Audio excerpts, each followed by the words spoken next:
Should you get a NAS or a network attached storage unit? In this video, we're going to talk about one of my recent posts and the situation that I found myself in with network attached storage devices. And we're going to walk through some of the evolutions of network attached storage and storage in general, which makes you kind of consider if you should get one of these units. And then we're going to go through some equipment, we're going to do some unboxings, and we're going to go through some setup processes of a NAS unit, specifically the DS1823xs Plus from Synology. So the first thing that I want to talk about is the evolution of storage units in your home lab, in a business, whatever the case is. But everybody tends to go through some of these evolutions and these growths of their storage needs, and those drive different solutions that they have to implement. So the first thing that people start out with a lot of times is they just get a bigger hard drive, right? This is a 1 terabyte hard drive. This just plugs directly inside of your computer through a SATA connection or a SATA cable, and you just store data on it, right? You just copy it just like you would on your normal computer. And that's actually using an internal hard drive just like that as well. But maybe that hard drive isn't big enough. Maybe that's only a 500 gigabyte hard drive. Again, this is a terabyte hard drive, so 1000 gigabytes. So we can increase that storage. Now, a lot of times people will add extra one of these, an extra hard drive inside of their computer chassis. Sometimes you might take that hard drive that's inside of there and you might completely swap it out for a bigger one of these hard drives. You could do a lot of different ways. You can even add multiple of these, right? You could have 3, 4, 5, whatever your actual computer case will handle or allow you to implement as far as plugging these directly inside of that box. The next evolution that people will do is something called a solid state drive. Now, these actually give better performance in a lot of cases than that standard hard drive that we actually just showed, but these can be a little bit more expensive. They're not as big, so they're a lot smaller in the device. This is actually inside of another enclosure or a bracketing system. So it's actually just this little box here, the Samsung SSD, right? But these just provide a lot better performance than those kind of drives. And again, they tend to be a little bit more expensive, but there are some extreme advantages of using this over that kind of hard drive. They come in very similar sizing. So you could get a 500 gigabyte SSD, 1000 gigabyte SSD, right? So a terabyte. There's all kinds of different options out there for these kinds of drives. But that would be kind of the next evolution that you would look for. So what if that's not enough? Well, then you have these, which this is an external storage drive or an external hard drive. And they have basically some kind of USB connection or Thunderbolt connection or some way to directly connect this into your computer through one of its ports. Okay. So this would kind of be the next step up because you can get more storage capabilities in one of these single units than you will in an individual hard drive in most cases. Sometimes these will even have multiple drives in them. So this particular one is just one single hard drive inside of here. You can also get just the enclosure where you can take another hard drive that you have and you put it inside of that. And same deal goes where you just connect it directly into your computer. One of the bad things about this in particular is that it's directly connected to that computer. So it's not usually accessible over the network. So if you wanted to go to another computer, let's say within your house, in your business, wherever, right?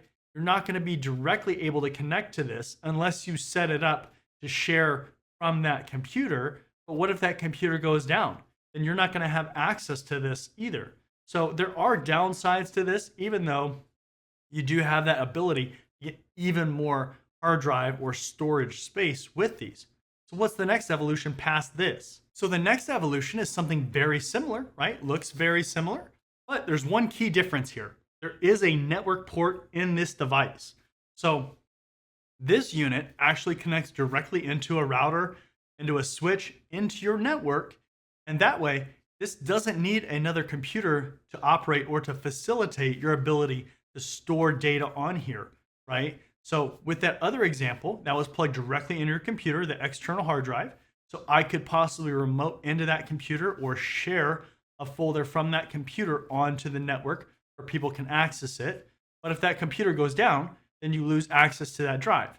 With this, again, this plugs directly into your network, and then you have access to it wherever you are when you're connected to that network. If you open it up to the world and somebody can VPN in or connect to it through the internet, then that's another situation, right? But it is network accessible instead of just for that individual computer, at least by default, right? The next option you have is something like this. Now, this is a network attached storage unit, but it provides a lot more capabilities, a lot more storage, a lot more power. It's a lot heavier. Let me put this down here.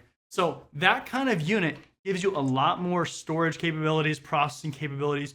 You can run things like virtual machines on it, all kinds of different things, right? Now that particular one, that's the DS15 Plus from Synology.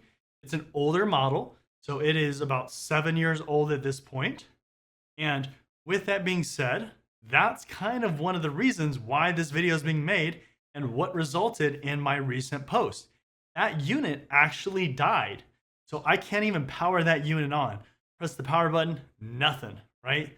So what happens now? Well, I've got to look at getting a new device, right? I've got to find a new replacement for that device. So I looked all over at different devices, different NAS units, and all the different options that were out there.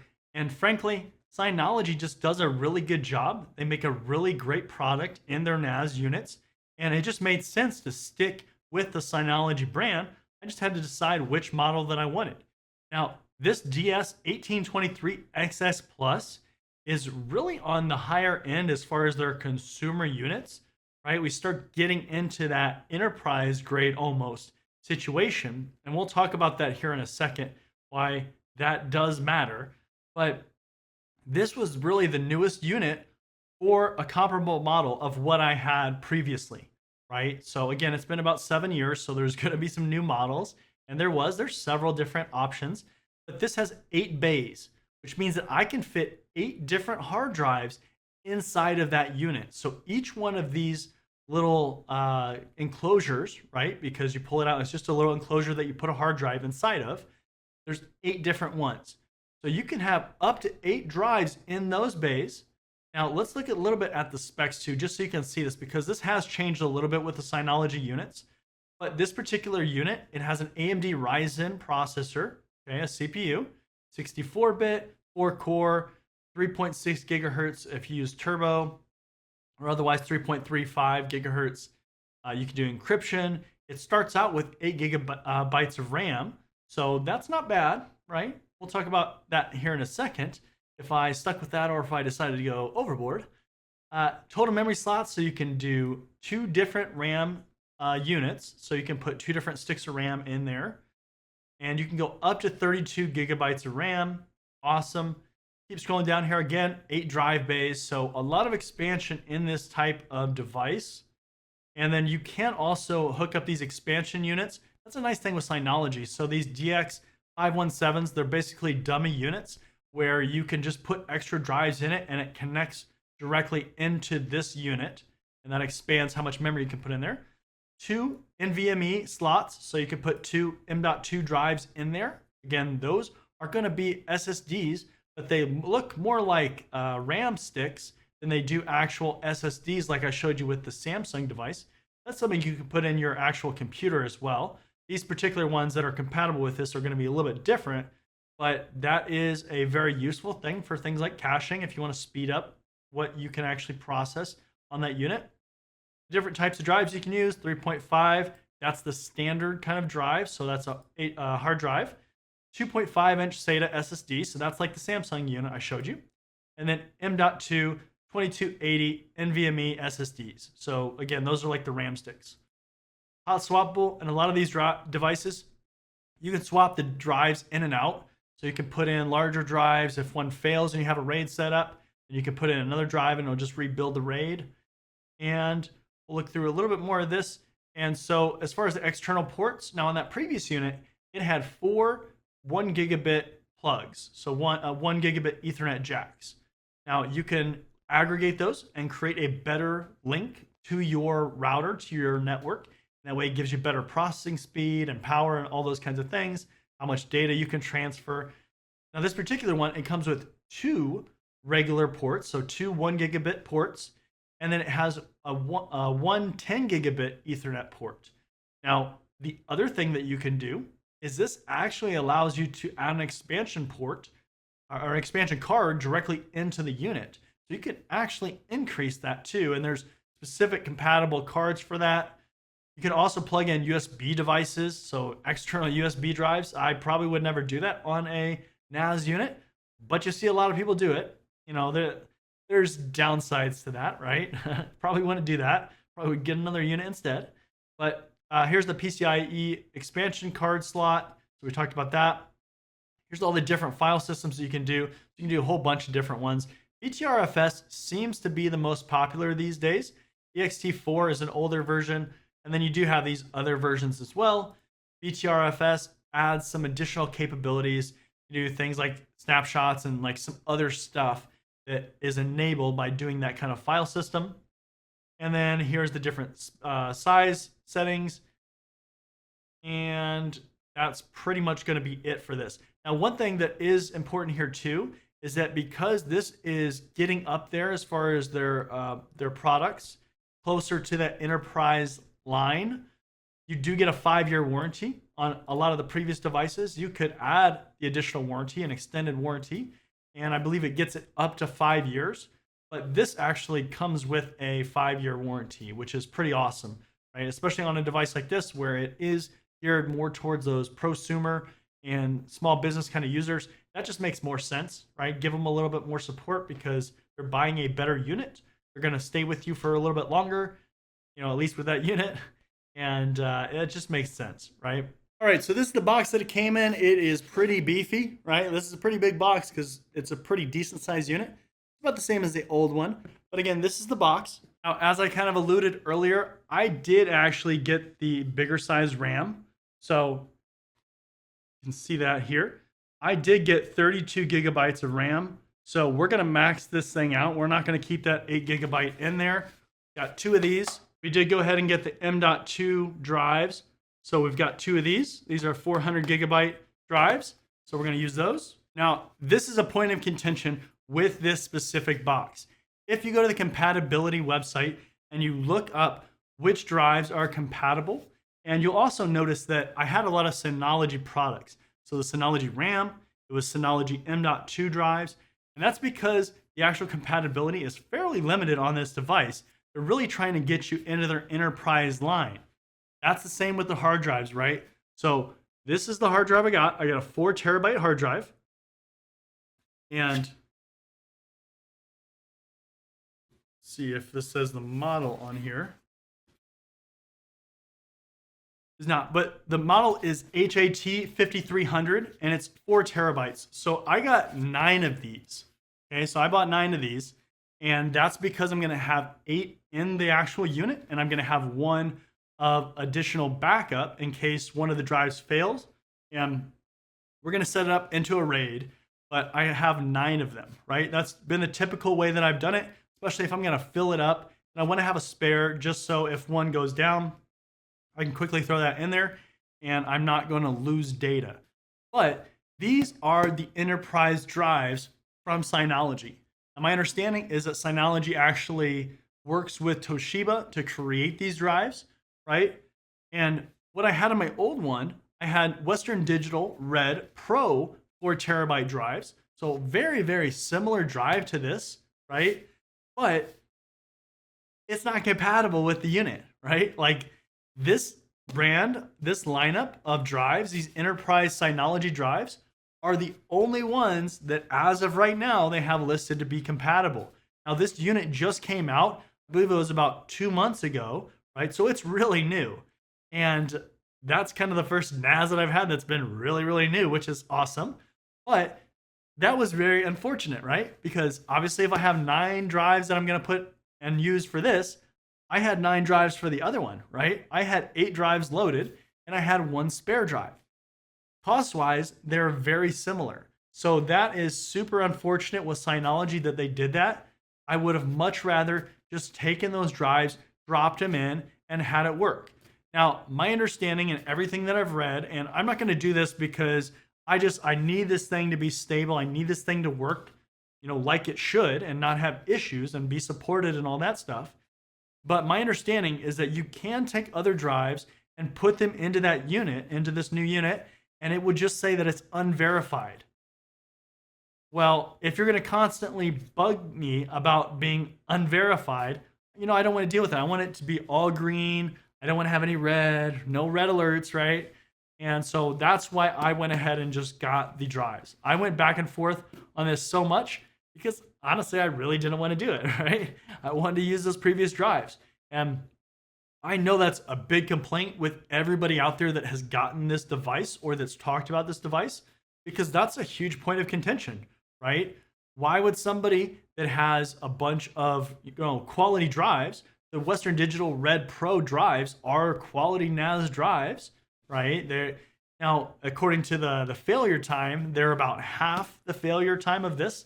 This was, I think, like 2 million hours or something. It was like 200 years, where the Western Digital said like 1 million. So 100 years, about half of it. But that is unfortunate, right? Like if you don't have the money to upgrade the drives, or if you're going to go put it into a client organization or a customer's organization or something like that where you work, you're probably going to want to get the Synology drives and just make sure everything works and says it's verified. Otherwise, you're going to keep getting bugged and notified or emailed or contacted about how they're getting all these alerts and alarms and things about the drives. Now, my understanding too was that Synology actually has gone back a little bit on their stance, because my understanding was that they actually were trying to get it so you could only use the Synology drives and it wouldn't work otherwise. And now they've kind of allowed it in this kind of unverified state. But still, I mean, that's really unfortunate. I hope in the future, if you're looking at this video, that they've unlocked that ability and they've kind of removed that and made it less of a nuisance. But if you're looking for a brand new NAS, right? If you don't have a NAS currently and you're going to get this unit, or any unit really, look at the compatibility for the drives, right? Make sure that you're using drives that are compatible, especially if you're starting from scratch. Just go with the ones that are compatible so that it works. Don't try to get cheap drives, especially if the data is critical, because you don't want it to fail, right? Like that's a bad time if your data is going to fail. And then why even have the unit in the first place? So that's why I have these drives, and that's why we're going to go with these drives. The other thing I want to show you is the UPS, or uninterruptible power supply. You definitely want to get one of these if you're going to use a NAS and hook it directly into this. This is my older one, and this actually went bad too, so I had to get a new one. But this is the CyberPower 1500 volt UPS. So make sure you get one of these, and these are pretty heavy too. So if you're interested in any of this stuff, I'm going to leave links in the description so you can pick up anything that you want. This video is not sponsored by Synology, so don't think that. This is all my own opinions. I bought this stuff with my own money, and I've been using Synology again for a little bit. So I do like the brand, and that's kind of why I stuck with Synology. All right, so we're just starting the unboxing here. Looks like we have a power cable, so just standard power cable. And then it comes with a few network cables. So these are just standard RJ45 cables. It does have some screws that it came with. I'm guessing these are for the enclosures, so no surprise there. And then you also do get these little keys where you can actually lock the drives in place. I wouldn't really worry about these. These are pretty dainty, not that strong of keys. I'm sure with enough force, you could probably just get into them.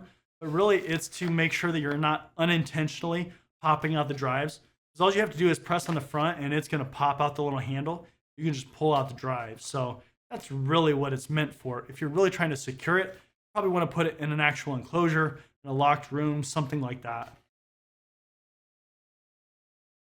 Just don't do this, please. Make it easy to take off. Make it so I can rip it in a few spots and just take it off. So this is what it looks like. Very, very similar to that old unit. Again, what I was saying with these is that you can just push on the front and it pops out the handle, and then you just pull this enclosure out. So super easy. If you're interested, this is what one of the enclosures looks like. So you just pop off these little side panels. Pop off these side panels, and then you can just put the hard drive right in. That locks it into place. So that way your hard drive is not coming loose. So the reason why I'm taking out a few of these bays, these drives, enclosures, is because if you can see in there, there are two little slots on this side where the M.2 drives actually go into. So we've got to put those in first. And if you're curious what these look like, that is what they look like right there. They're just little cards, little tiny things, and you just pop them right into that slot. If you're curious with the Synology ones, they do go in with the black little box side facing out towards you, so the label is going down. And you can just look and see, because there's different notches on the bottom, and just make sure those align with what's actually in the box when you're pushing it in. You just push it in and then push it against the actual wall of the device, and it will just click in. Now, one thing that's not all that intuitive is the RAM replacement is on the bottom. So you have to flip over the device and unscrew the two screws that are holding that door on there, and then you'll be able to replace your RAM sticks. Okay, and like I said earlier, when you're getting ready to actually put in the hard drives into the enclosures, what you do is you just take it. So there's these little kind of buttons almost on the inside for each side, and then you just push those, and then this will pop out. You can see that kind of will nudge out, and then you just pull that off, and you've got to do it on both sides. Okay, and then you take your hard drive. So again, this is one of our Synology hard drives.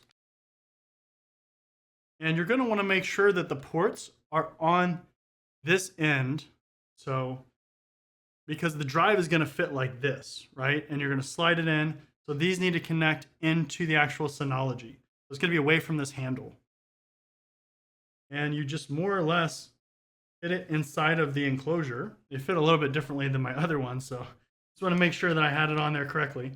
And then you have to actually pop these things back on to the side, because that's going to hold it in place in this bracket or this enclosure. And it should just click into place, and then you'll have this drive, and then you just slide that in. So you have to do that for every single drive that you're going to put into this bay. Now, before we get too far into the video, I just want you to remember that just because I have this 8-bay drive NAS, that doesn't mean that's what you have to get. These come in all different kinds of configurations. 2-bay, 4-bay, 5-bay, 6-bay, 8-bay, even bigger than 8-bay. Imagine that. And a lot of the differences come down to how many drives that you can put in there, so how much storage you can have. Some of them have overall limitations on things like storage. Some of them have different M.2 drive configurations that you can put in, different RAM limitations. So it's really just like a computer. There's even different processor powers. So it just depends on how you're going to use the device. I'll leave a few different links in the description for other devices. So depending on what you're looking for, you can check out those other devices as well and see if something fits your needs better than others. And then you can just select whichever device that you're going to use. Now with Synology devices, the NAS units, they're going to all pretty much be configured the same way. So I don't want you to think that just because you have this 4-drive bay, that it's going to be different than like an 8-bay drive that we're configuring right now. So keep that in mind, and let's get back to the rest of the video. Okay, when you first set this up, you have to install the Synology Assistant software. That's what's going to allow you to interact and configure your device when you first start it up. So I have 2 of the NIC ports actually plugged into my network, so that's why I have 2 different IP addresses here, even though I only have one NAS that's connected. So what you also should do is this memory test.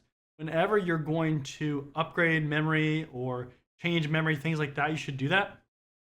To enable that, you can press this little cog here and then just do this checkbox, and that will give you that option. Right now, I don't have the ability to run that test, so I'm not going to do it right now. But you just select your NAS and then you hit connect. And then we'll say, I agree. All right, so here is our window that comes up. It says, do you want to install and set up? Yes, we do. So we'll hit install. And we're going to automatically download the latest version from the Synology website. That's typically going to be the best solution. Obviously, if you want to have more control, then you can manually do the uploading of the update, but we're not going to do that. So we're going to hit next with automatic updates. All drives will be deleted. So we just installed all brand new drives. They have absolutely nothing on them, so I am not concerned about that whatsoever. I'm going to say I understand that and hit continue. And while this is setting up, this is a great time to talk about one of our sponsors that help makes a lot of this content possible. If you're interested in being a sponsor or having a product reviewed, something like that, definitely contact me and we can take a look and see if that fits in with the audience. Are you tired of overpaying for cybersecurity training? Are you interested in training from industry professionals? Are you looking for cybersecurity career services? If you answered yes to any of those questions, then cybertrainingpro.com is the perfect platform for you. At Cyber Training Pro, we're a one-stop shop for all your cybersecurity needs. We can train you for industry certifications or just improve your overall knowledge and skills in a certain area. Unlike other platforms, we don't stop there. We can also coach you throughout your career, practice your interview skills, or create a high-performing resume with our career services. CybertrainingPro.com isn't just another training platform. Students get exclusive access to our private community where we go beyond training courses to provide additional content, tips and tricks, and engagement with both other students and staff.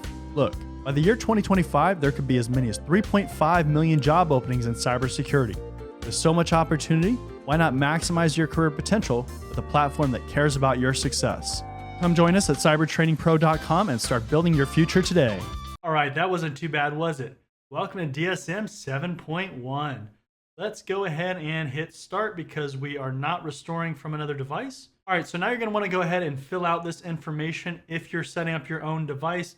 So device name, what you're going to actually call the device, an administrator account, password for that administrator account.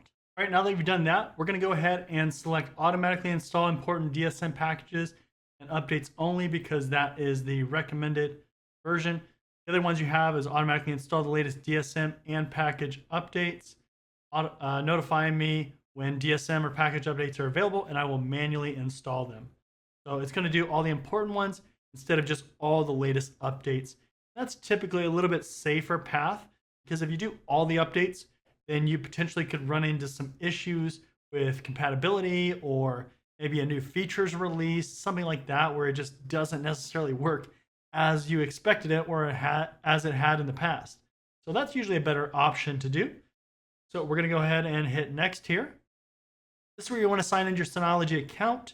If you don't already have an online account, make sure that you create one because there's a lot of benefits of that, and then go ahead and sign into your account. And this is a typical device analytics prompt. So it says they'll collect information about hardware configurations, improve their services, and personalize your experience. Personal identifiable information will be excluded. So you can either opt in or opt out. So if you check the checkbox, you're going to agree that they can collect the data. If not, then they won't. We're just going to hit submit. And we are now into the Synology operating system. So keep in mind that Synology itself is very much like an operating system on the device. So when you log in and you're in the web browser, this is what it's going to look like. And it looks very much like a Linux kind of operating system. So the first thing it wants us to do is create a storage pool and volume. So we're going to hit create now. All right, so you have to create at least one volume and one storage pool in order to be able to store data on the actual device. We know that that's pretty typical with Synology or any NAS device or any hard drive or anything like that. You have to format it basically so that it can be used. So we're going to hit start.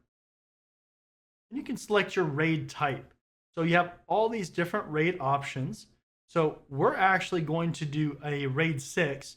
But if we look at these different options here, we can see basic, just a bunch of disks, which just a bunch of disks is basically just, it seems like a hard drive, right? And it's just going to write to each drive and store all the data on there. RAID 0, RAID in general adds some performance capabilities and possibly some redundancies depending on the type that you do. RAID 0 is just going to be bit striping, it's called. So it's going to stripe all the data across different drives, going to increase your performance. RAID 1 is going to mirror data onto other drives, so you'll have exact copies. And then RAID 5, you can lose up to one drive before you lose that RAID, possibly lose some data. RAID 6, you can lose two drives. So if you lose one drive on RAID 6, you can just pop in another drive and you're good to go. You don't have to all of a sudden freak out because you lost all your data or something like that. And then RAID 10 or 1+0, it just adds some capabilities as far as bit striping and mirroring, kind of combines those. So again, we're going to do RAID 6 because that's going to allow us to lose up to 2 drives before we lose data. And you can see it says you have to have a minimum of 4 drives.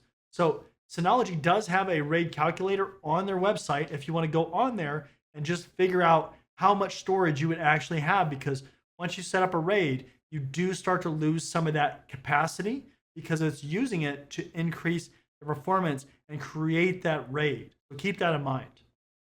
And then we're going to use the SATA hard drives. So those are the ones we put into the chassis, into the enclosure spots. And then we're going to use the NVMe drives actually for caching and better performance. So that's going to be in a different section that we'll configure that. All right, so we'll go ahead and hit next because we're going to do RAID 6 and we're going to use the 8 SATA hard drives in our NAS unit. And it does tell you that you have to actually drag these devices over to the storage pool or the actual hard drives into the RAID array. So we're going to drag all 8 into here. So 1, 2, 3, 4, 5, 6, 7, and 8, because we're going to use all 8 drives. Tells you you can use up to a maximum of 12 drives per RAID group. So that's pretty cool. We can see estimated capacity 21.8 terabytes of data. And this says we have 2 drives that don't meet the drive requirements. So we're going to click that. And this is just talking about our M.2 drives. So we know that we're not going to be using those. So for this, we don't have to actually worry about that. So again, we want to make sure we have all 8 drives in here. So 1, 2, 3, 4, 5, 6, 7, 8. That looks good. Going to have about just under 22 terabytes of data storage space. So we'll hit next. Okay, so we're not going to modify how much allocated space we have. We're actually going to hit max, and that's going to give us the maximum amount that we can use. So that should line up. Available capacity 22,294 gigabytes, and 22,294 is the allocated space. So we'll hit next here. Now this gives us options for our file system. BTRFS is the recommended version. This does add some additional capabilities. For example, if you wanted things like snapshots and replication, stuff like that, then you have to use that version. Or you can use ext4, which is pretty common in the Linux world, but that's not going to give you some of these additional features. So keep that in mind. We're going to use BTRFS because we want the latest and greatest. So we'll do BTRFS, and we're going to select next. We'll look at our configurations just to make sure we have everything right. RAID 6, we are using our SATA hard drives, maximum of 12 drives per RAID group. So I'm guessing that's if we used an expansion, but we could also use those extra drives for our RAID pool or our RAID group if we wanted to. RAID array, drives 1, 2, 3, 4, 5, 6, 7, and 8. Estimated capacity, 22,294 gigabytes. And allocated capacity, how much we're actually going to be able to use, 22,294 gigabytes, or that's rather what we're assigning to that. File system, we're going to use BTRFS, and we're going to hit apply. All data will be erased on these drives. Are you okay with that? Again, these are brand new drives, so we'll hit OK. Okay, so it says firmware updates were successful. Now, that's one of the benefits of using the Synology drives, is that you can get the firmware updates and everything should just work like it's intended to work. So we'll hit close on here. We can see all these drives are in a normal state here. Okay, so this is going to be optimizing everything in the background. This probably will take a while, and it's probably dependent on how much data you're actually going to have, right? So again, we're allowing 21.8 terabytes, which is a ton. That's going to probably take a little bit of time, even though there's not any data on there. One of the things that we recommend is to create a new account in addition to that administrator account that you created in the initial setup. And that's because that account has so much power. So we would never recommend just using that for general usage. You would want to use another account to connect shared drives, to control permissions, and things like that. So we're going to go to Control Panel, and then Users and Group, and then we're going to create a new account. So we'll hit Create, and then we're going to go ahead and just fill in this information here. And then we'll hit Next. And then we just want it to be a user. We don't want it to have administrator level permissions. So we'll make sure that's the only thing that's checked, and then we'll hit Next.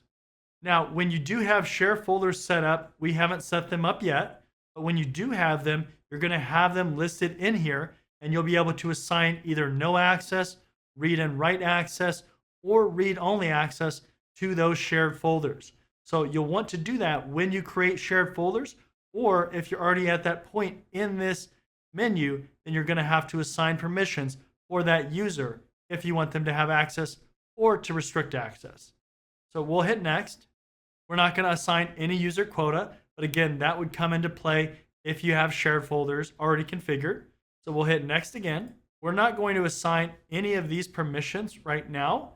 So we're just going to leave it as the default, and we'll hit next. We'll hit next to this with the default settings, and we're going to hit done. And there we go. Anytime you go in to configure shared drives or connect to your Synology NAS, you're going to use this general user account. The only time you use the other account, that administrator level account, is when you're going to actually get into this GUI where you're doing configurations on the NAS device itself. Now, in previous versions, we did have an administrator account, and you can see that it's in here right now, but you would want to actually deactivate that account. So whenever you create a shared folder, you'll want to assign permissions to this account to make sure that it has the right access. Now what we want to do is we want to go in and create a bond between the different network interface cards or the ports, so that way it's using the maximum amount of bandwidth possible. So we're going to go into Control Panel. We're going to select Network. We're going to go to Network Interface. Okay, so we have our two interfaces here. We're going to select Create and then Create Bond. And then you can select whichever type that you want. We're going to go with the default, so the adaptive load balancing. We're going to hit Next. And you would select your interfaces. So we're going to select LAN port 1 and LAN port 2 to create a bond with. We'll hit Next. Now in this menu, you can do this a couple of different ways. You can do Get Network Configuration automatically from DHCP. So your NAS unit will be automatically assigned IP address information.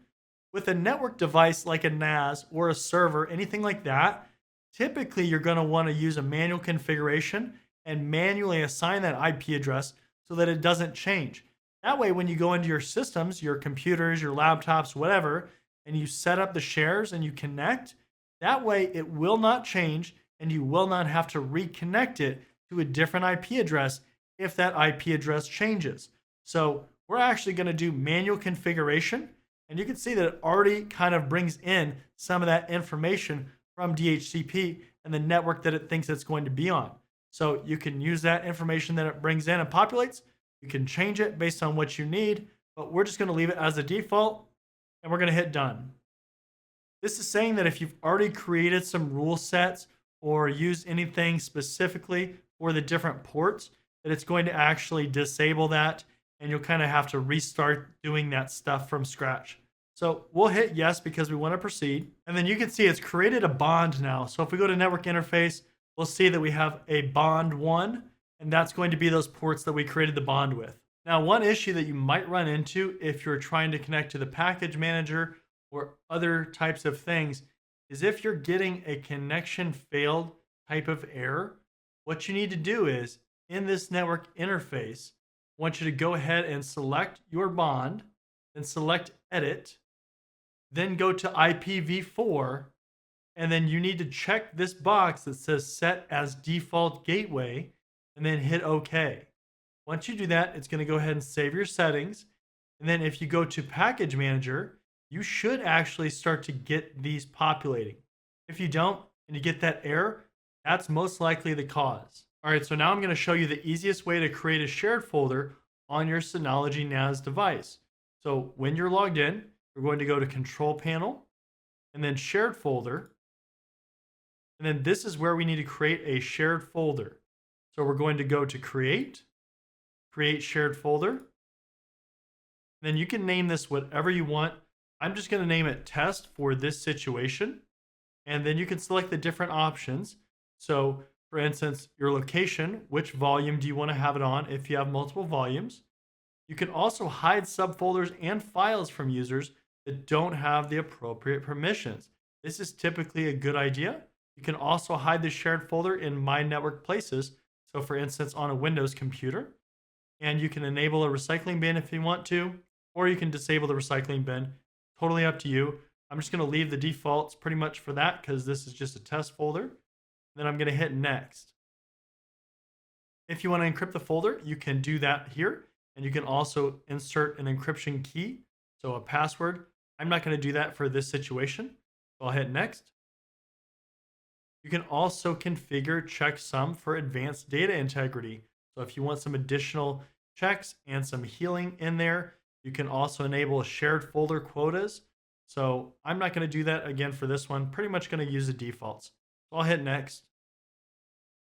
And then this is going to confirm our settings so we can review this, make sure that everything is good to go. And I'm going to hit next.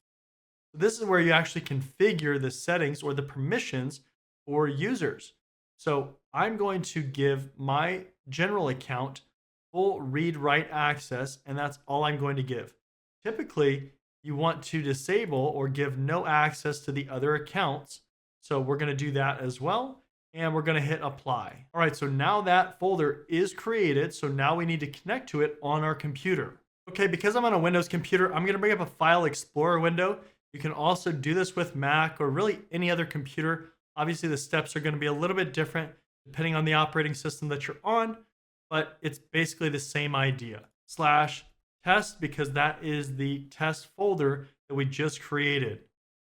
We'll hit return, and this should prompt us to enter in our login credentials. All right, so now go ahead and enter your login credentials, and now we have access to that shared folder, so we can put in whatever we want in here. Now, if we didn't have credentials that were valid to actually access this, we would not be able to access this folder. If you wanted to delete that folder, all you have to do is go back to your control panel and then shared folder, and then select your folder and then hit delete. This will ask you to confirm that you want to delete the folder.